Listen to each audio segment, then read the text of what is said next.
एक गांव में एक सुखी परिवार रहता था। उस परिवार में 3 भाई एक बहन थी। उनके माँ-बाप उन चारों से बहुत प्यार करते थे, मगर बीच वाले बेटे से थोड़ा परेशान थे, क्योंकि बड़ा बेटा पढ़ लिख कर डॉक्टर बन गया और छोटा बेटा पढ़ लिख कर इंजीनियर बन गया। मगर उनके बीच वाला बेटा बिल्कुल गँवार और आवारा ही बनकर रह गया। अब उनके 2 बेटे डॉक्टर और इंजीनियर ने शादी भी कर ली और कुछ महीने के बाद ही उनकी बेटी की शादी भी हो गई एक अच्छे घराने में। मगर बीच वाला बेटा अभी भी कुंवारा ही था, क्योंकि वह बेचारा अनपढ़ ही था, जिस वजह से उसकी शादी नहीं हो पा रही थी। वह कहीं भी मेहनत मजदूरी वाले काम करता था, इसलिए उसे शादी के लिए कोई लड़की नहीं मिल पा रही थी और उनके माँ-बाप भी उससे काफ़ी परेशान हो चुके थे। अब जब भी उसकी बहन मायके आती थी, तो वो पहले अपने डॉक्टर और इंजीनियर भाई से मिलती थी, मगर वह अपने बीच वाले भाई से बहुत कम मिलती थी, क्योंकि वह अपनी बहन को ज़्यादा पैसे नहीं दे पाता था। लेकिन फिर भी वह अपनी बहन से बहुत प्यार करता था।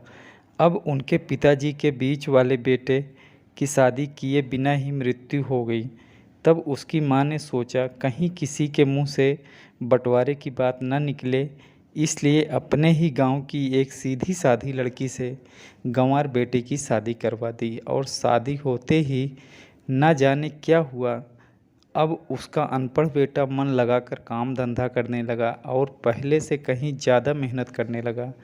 अब तो उसे कोई भी दोस्त बुलाने आता तो वो उसे ही कहता था कि भाई, पहले तो मैं जैसे तैसे अकेले कमाकर खा लेता था, मगर अब तो मेरी शादी हो गई है। अब तो हमें अपनी पत्नी के साथ भी कमाया क कि अब तो मुझे अपनी पत्नी के लिए भी कमाना पड़ता है और कल को आने वाले बच्चे के लिए भी, तो कुछ जोड़ना ही पड़ेगा। इसलिए दोस्त, अब हम लोगों के साथ नहीं टहल सकता। यह कहकर उसका गँवार लड़का अपने काम पर निकल जाता है। अब उनके दोनों भाई डॉक्टर और इंजीनियर आपस में बात करते हैं कि हम दोनों उस गँवार से कहीं ज़्यादा पैसे कमाते हैं, इसलिए अब हम सब घर और ज़मीन का बँटवारा कर लेते हैं और उस गँवार से अलग हो जाते हैं, क्योंकि अब तो हमारे बराबर कहीं भी नहीं कमा सकता। इसलिए अब हम दोनों भाइयों ने अपनी माँ के साथ के लाख मना करने के बावजूद भी बंटवारे की तारीख तय कर देते हैं और उन दोनों ने बहन को भी बुलवा लिया और अपने गंवार भाई से भी कह दिया कि तुम आज अपने काम पर मत जाना, क्योंकि हम सब आज घर और ज़मीन का बंटवारा करेंगे। उसी वक्त उनकी बहन भी आ जाती है। तभी उनका गंवार भाई कहता है कि तुम लोग बंटवारा कर लो, मुझे जो भी देना है दे देना, मैं शाम को आकर अंगूठा लगा दूंगा। तभी उसकी बहन कहती है कि अरे बेवकूफ़, तू तो अनपढ़ ही रहेगा, ज़मीन का हिस्सा तो अपने आमने सामने बैठकर ही होता है। तभी उसके दोनों भाई भी, बीच वाले गंवार भाई, जाने क्या क्या उसे कहते हैं। तब उसकी माँ भी उसे कहती है कि आज तू काम पर मत जा, बंटवारा तेरे सामने ही होगा तो ही अच्छा है। उसी वक्त वकील भी आ जाता है। तभी वकील कहता है कि आपका सारा हिस्सा मिलकर 10 बीघा ज़मीन है और आपका घर है। अब ये बताओ कि किसको कितना हिस्सा देना है, मैं उसी हिसाब से बंटवारे के कागज़ बनवा दूंगा। उसी वक्त गंवार भाई कहता है कि वकील साहब, 5-5 बीघा मेरे दोनों भाइयों के नाम लिख दो। तभी उसके दोनों भाई बहन पूछते हैं कि तू हिस्से में क्या लेगा। तभी उसका गंवार भाई कहता है कि मेरे हिस्से में तो मेरी प्यारी माँ है। और तभी वो अपनी पत्नी की तरफ मुस्कुराते हुए कहता है कि क्यों मेरी प्यारी पत्नी, क्या मैंने गलत कहा था?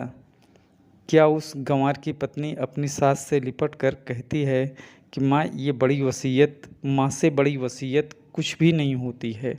और अपनी बहन से कहता है कि मेरी प्यारी बहन, इस घर में जितना अधिकार है उतना ही अधिकार तेरा भी है। और रही बात बंटवारे की, तो बंटवारा नहीं करने से हमारा जीवन रुक नहीं जाएगा। आखिर लोग क्यों करते हैं बंटवारा? क्या एक साथ मिलकर नहीं रह सकते? एक साथ मिलकर रहने को ही परिवार कहते हैं और उस परिवार को संभालती है एक माँ, तभी उनके दोनों भाई बहुत शर्मिंदा होते हैं और बँटवारे के सभी कागज़ फाड़कर फेंक देते हैं। उस दिन के बाद से उनका परिवार पूरा तरह से खुशी-खुशी एक साथ रहने लगा। तो दोस्तों, ये भी थी परिवार और एक सच्ची कहानी। अगर आपको हमारी कहानी पसंद आई हो तो प्लीज़ आप सबसे मेरी हाथ जोड़कर रिक्वेस्ट है कि प्लीज़ मेरा चैनल ज़रूर सब्सक्राइब कर देना।